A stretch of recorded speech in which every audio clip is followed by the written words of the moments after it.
Welcome to the Key Chapters of the Bible podcast. This is a daily podcast that's going through the key chapters of God's Word.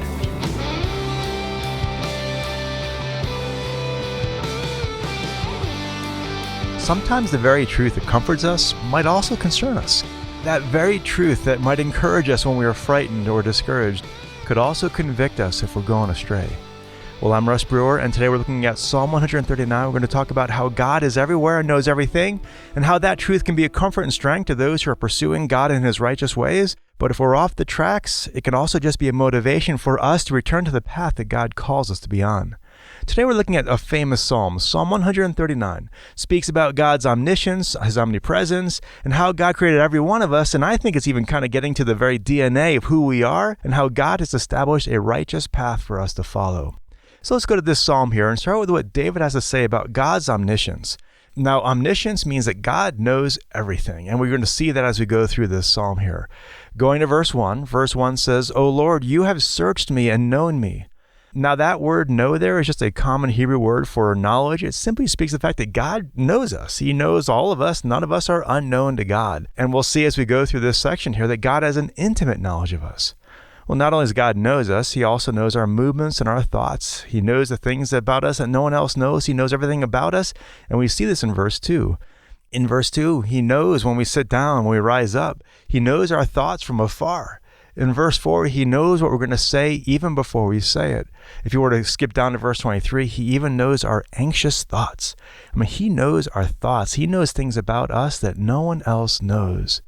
Now, this might seem frightening to some people. It may even be a warning that we need to be on the best behavior even in our mind, because our very minds, our very thoughts can honor God or dishonor God. But here we're also seeing that these are just comforting words.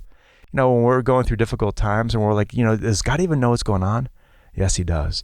He knows what we're going through. He knows our situation. He knows our worries. And He even knows what He's going to do, which we'll get to that in a minute. Well, going back to verse 3 here, David says in verse 3, "You scrutinize my path and my lying down, and are intimately acquainted with all my ways." Now, that word scrutinize in the NAS is also search in the ESV or discern in the NIV. It's only used here, and it's related to the word for pitchfork. And if you've ever used a pitchfork, you kind of might use it to lift something on up and just kind of sift it and examine it. It's this idea of winnowing, and it just has this idea of a careful examination to determine what something is. Is it wheat? Is it chaff? Is it righteous? Is it unrighteous? Is it what God wants us doing or not? And so not only is the Lord aware of our path, He is also aware of the righteous reasons for our path. We might take the exact steps that someone else takes, but our steps might be righteous because they are taken for the Lord, for His glory, taken with gratitude. Another person might take the very same steps, and the Lord would determine once He winnows their actions that it wasn't done by faith. It wasn't done in gratitude, as we saw yesterday, and therefore then it's not a righteous action. And so not only does God have this knowledge from afar, He's also near to us and involved. Look at verse 5. David says, "You have enclosed me." Now, I like how the HCSB translates that word enclosed. It says encircled me. It's this idea of God's protective care. Not protective like a shield where He's just kind of warding off threats that are coming in, but more like a protection for limiting David's movement so he doesn't go astray. He doesn't do something that God wouldn't want him to do. David even sees here in verse 5 that God's hand is upon him. And he's just talking about the fact he's recognizing that God's hand is upon David, guiding his situation, keeping him from going places God wouldn't want him to do or go. And David just recognizes that God's hand is upon him, both in a good way as well as a protective way, just guiding David and making sure that David's not going off the tracks and just keeping David on a path that's walking with God according to God's purposes. God's will be done. And David has just learned to submit to the fact that God's presence in David's life means that there are things David's not going to do, places he won't go, but that's all good. He is submitted to God, and he wants righteousness himself. We'll see that in a little bit. And so David pauses in this theological reflection about God, and he just celebrates the Lord in verse 6. And then in verse 7, he turns to a new concept, and that's of God's omnipresence. Not only does God know everything, He is everywhere, and not only is God everywhere, He is, most importantly, He is with us right now. And so in verse 7, David recognizes he can't go anywhere away from God's presence. In verse 8, the Lord is in heaven as well as in Sheol. And Sheol is just, the grave or death. And so even if David were to die, God is still there too. David is not running away from the presence of God. In verse 9, he says, if I take the wings of the dawn, if I dwell in the remotest part of the sea, even there your hand will lead me, and your right hand will lay hold of me, in verse 10. And so David's point is that if you were to go furthest to the east, where the sun is rising in the dawn, if you were to go furthest to the west, where there's the oceans and the seas, God's presence is still there. He has never left the presence of God. In fact, if we could travel at the speed of light, and if we were to go in one direction throughout this universe for 10 trillion years in one direction, and another person went the opposite direction, 10 trillion years in that direction of light years, both would have never left the presence of God. God is everywhere, even to the furthest points to the west and to the east.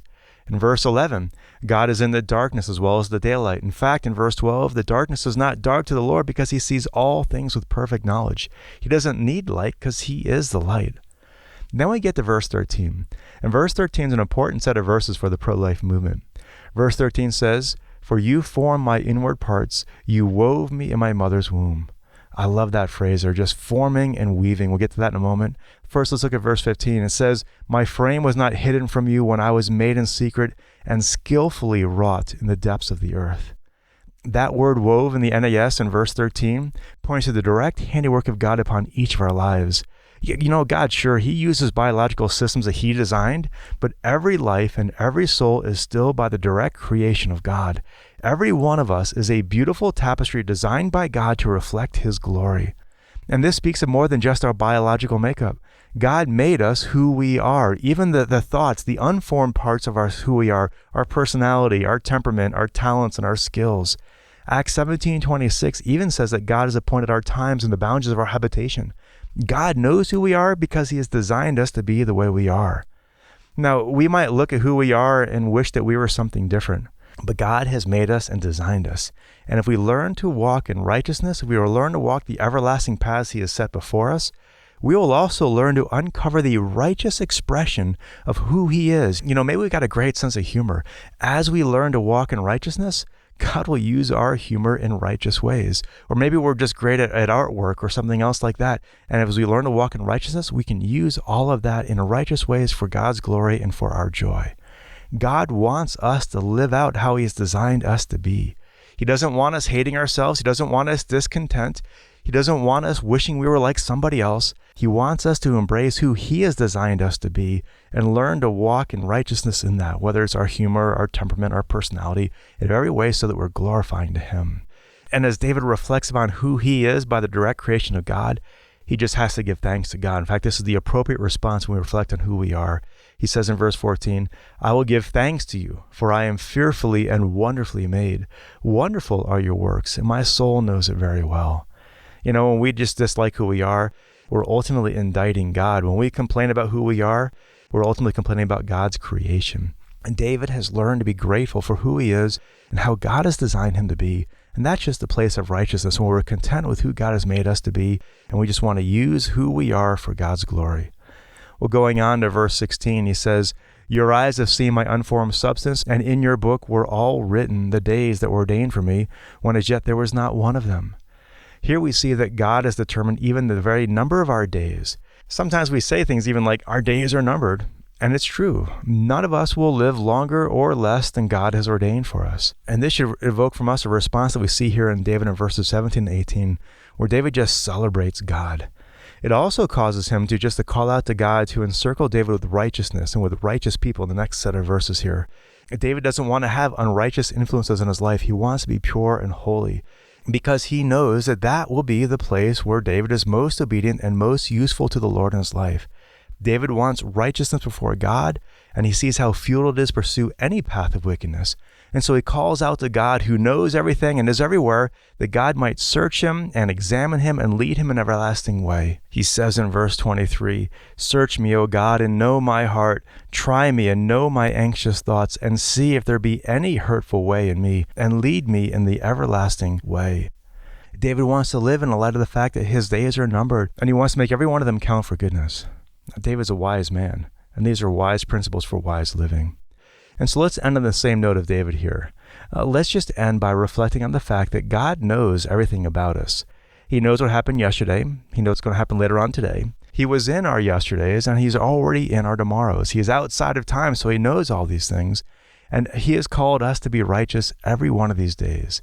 Every day is a day for us to be righteous. Every day is a day for us to live out who God has designed us to be. Every day is a day for us to reflect God in whatever situation we find ourselves. So let's go to God and ask Him to guide us down righteous paths for whatever He allows in our day. Let's ask Him to give us the wisdom to handle our situations in ways that is pleasing to Him and glorifying to Him. And when we have anxious thoughts, when we have heavy hearts, let's bring those to God. Let's bring Him our questions and our concerns. Let's lay them at His feet and just seek His guidance, His wisdom, and His provision. Because God hems in our actions, God purifies our path, God leads us down the everlasting way. Let's ask Him for wisdom and guidance that we might follow Him. Well, we'll leave things there. Thanks so much for listening, and God bless.